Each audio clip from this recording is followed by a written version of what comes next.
2024, I traveled to Dakar, Senegal for a writing residency. While I was there, I visited Gorée Island.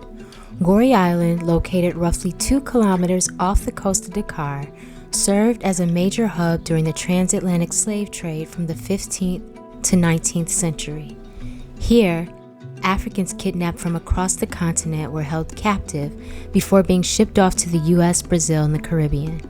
Ruled by colonizing Portuguese, Dutch, English, and French forces, Gorée Island, now a UNESCO World Heritage Site, was home to both La Maison des Esclaves, or House of Slaves, which served as a detention center, and the Door of No Return, the final departure point before those held captive were sold into slavery.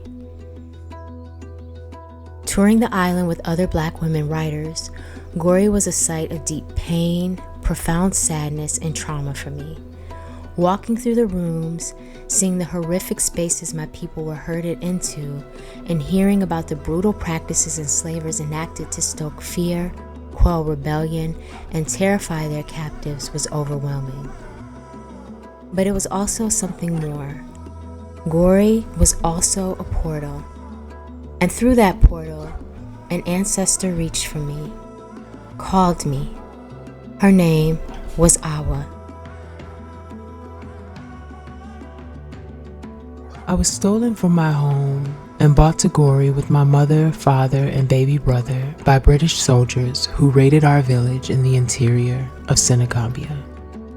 From the moment we arrived, it was clear that we'd have to do everything in our power to survive, that we'd have to rely on everything inside us and the deep love and guidance of our ancestors to endure both the known and unknown terrors these white men had in store for us.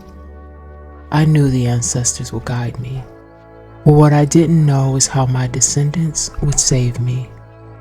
On my 3rd night at Gorée, I began to dream about Black women like me in the future, artists, writers, scholars, and organizers who served as proof positive that we actually did survive this terrifying present. Black women who took all the pain in my body, in this cell, on this island, and created works and schools of thought and systems and models and built a path to liberation for our people and for the world. And so I dreamed you, beloved. Deep within the temple of my familiar, I found you, my kindred. You are my blood child, a survivor. Black women writers, artists, scholars, and activists, I am your ancestor, a foremother, your Yaaye, which means the mothers in Wolof. My name is Awa, meaning life, the living one, the original mother, mother of humankind. I am the past, and my home is at the site of memory. Your home is the future, and we only exist because of each other. We are inseparable, inextricable. We are rivers constantly flowing to where we have been and where we are going at the same time. And we never encounter that same river twice. I dreamed you into existence as a way to survive. The most brutal white man with the bluest eye wanted to end me here on this island, but he couldn't. My dreams protected me. He could not control or penetrate them. He could not steal or enslave them. My dreams of you were how I survived those heartbreak years. Those dreams were the cosmological and political womb space through which you, my daughters of the future, were born. The lineage that exists between me and you, between ancestor and descendant, is a potent reminder that when we go in search of our mother's garden, when we say her name, we find home. We find the source of self-regard. We find that we are the ones we have been waiting for.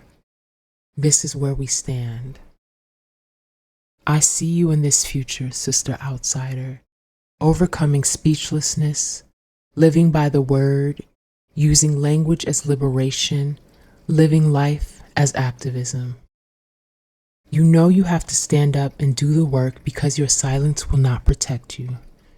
My wild seed, I know that when you lead with your passion, your hunger, your mouth full of blood, your killing rage, your eloquent rage, they will call you a backtalker, refer to you as difficult women, as they did with us on Gory Island, and on the Middle Passage ships, and in the mines of Brazil, and on the plantations of the antebellum South. And yet, you keep going. You keep gathering blossoms under fire. You keep teaching to transgress. You know that poetry is not a luxury, so you make poetry for the people. Love poems that teach Black women and girls how to say, I am a burst of light, and that when I dare to be powerful, feminist AF and unapologetic about possessing the secret of joy, I free myself. I free my people, the women and the men. My kindred, some of us did not die. Some of us said to hell with dying. Our homegoing was for and through you, our crunk feminists, our revolutionary petunias, and the shades of black and brown and the color purple. We heard your refusal. We will not leave our dead behind us. We heard your call to sing, unburied sing. I knew it then, and you know it now. The master's tools will never dismantle the master's house. But we also know that anything we love can be saved. So we stay in the thick of this fight against oppression, exploitation, and colonization.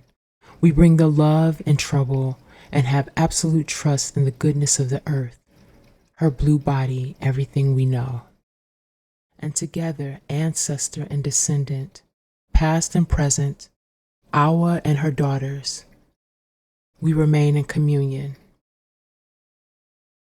creating a new dawn, new worlds, and those worlds will be a paradise for those with the will to change, worlds full of jazz and sweetness and all about love.